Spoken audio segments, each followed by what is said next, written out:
now available in paperback and e-readers. Isis, Revenge of the Cyber Goddess. The goddess next door takes on the threat of a deadly digital diva driven to destroy the world in this action-packed, all-new Isis series adventure. Get Isis, Revenge of the Cyber Goddess featuring a bonus pin-up and the other 2 books in the Cyber Goddess saga at online bookstores everywhere today.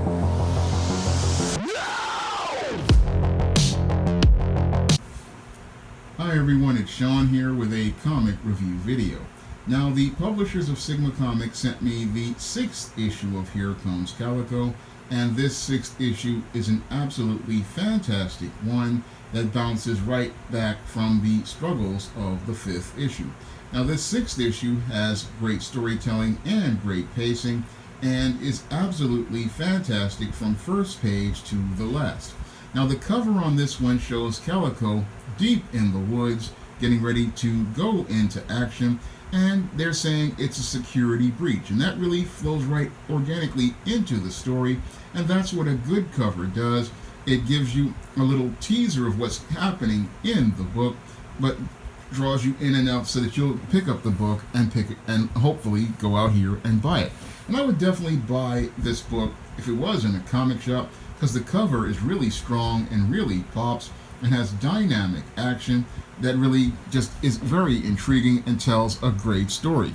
Now, the book opens up inside of a chicken factory and tells a story of how we get our chicken in this country.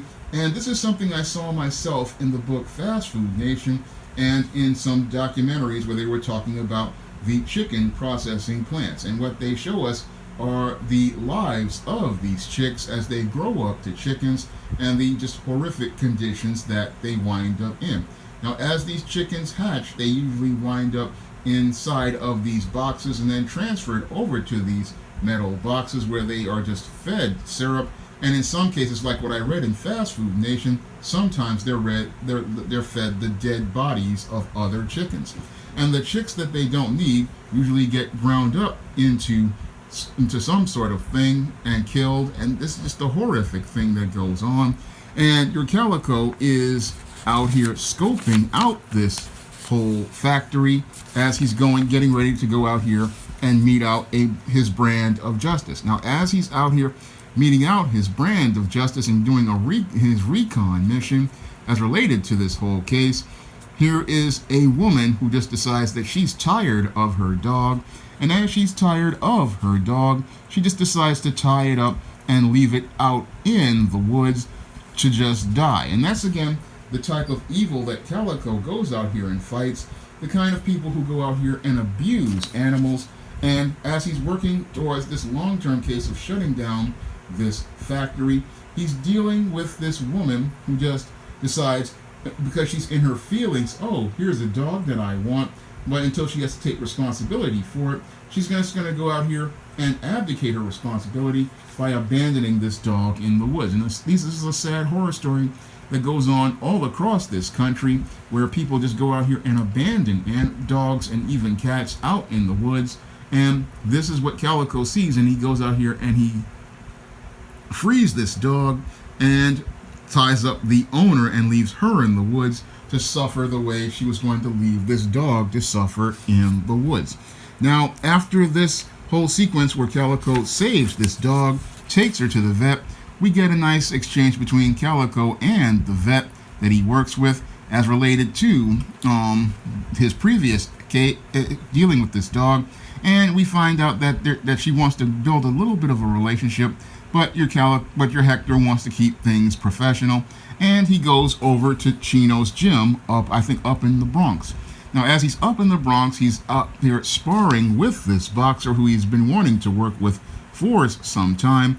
And as he's gone out here in this match, we learn something about boxing, that there's a lot of strategy to boxing. And that's one of the things I liked about this sequence, is that it really does a good job of going out here and showing how your Calico is a very analytical and critical thinker, because boxing requires a lot of observation, a lot of critical thinking, and a lot of strategy. And that's something that Calico needs when he's out here fighting to save animals, and it's what he needs to save himself when he's in the ring.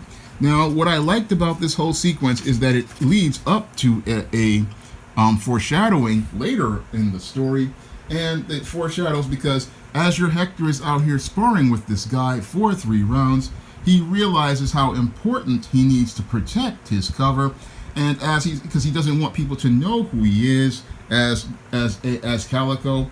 And this whole sequence does a great job of foreshadowing what comes up later in the book. And I really love this sequence because it shows how your Hector is just a very, very good critical thinker and has great analytical skills, which he uses in both of his professions. Now, we get a sequence that later on shows us some of the bad guys, but the only issue I have with this issue is only this one panel right here, which takes me into Bendis land. Now, this whole panel talks about how the bad guys want to go out here and sell some sort of concentrated drug that it was legal to carry, but the whole thing is that it's hard to follow this because you've got like a multiple balloons, and this again takes me into Bendis land because Brian Michael Bendis pulls this type of stuff.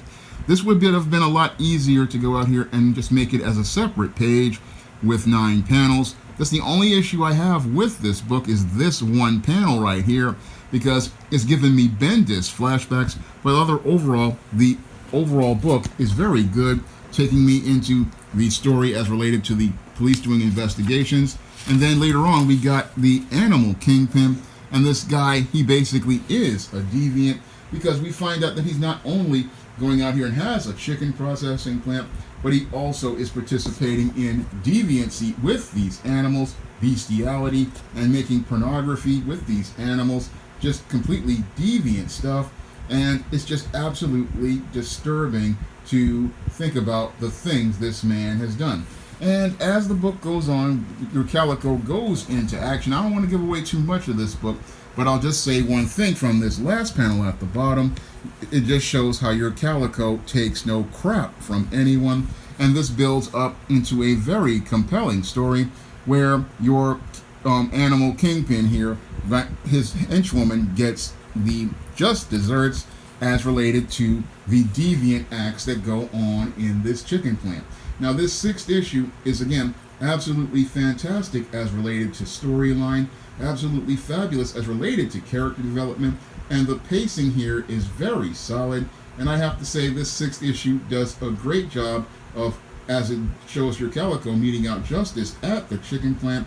It also wraps up the 2nd act of this 8-issue series. So this 6th issue is basically plot point number 2 as related to the story, and it basically wraps up that 2nd act. And I can't wait to see the climax and conclusion of Here Comes Calico, because this series has just been absolutely fantastic. And this 6th issue is one I definitely recommend, because once you read this 6th issue, you're definitely going to want to go out here and pick up the other 5 issues from Sigma Comics to follow Hector's story, and that shows how he metes out justice on those who abuse animals. Again, these are some of the worst people you'll ever know, because if you can abuse an animal, you're just this close to being a serial killer. And these are the kind of people that really, they need to have justice meted out on. And your Calico goes out here and meets out the roughest justice. And I really like this 6th issue because we get back to basics as related to the animals going out here and meeting final justice out on the bad guys.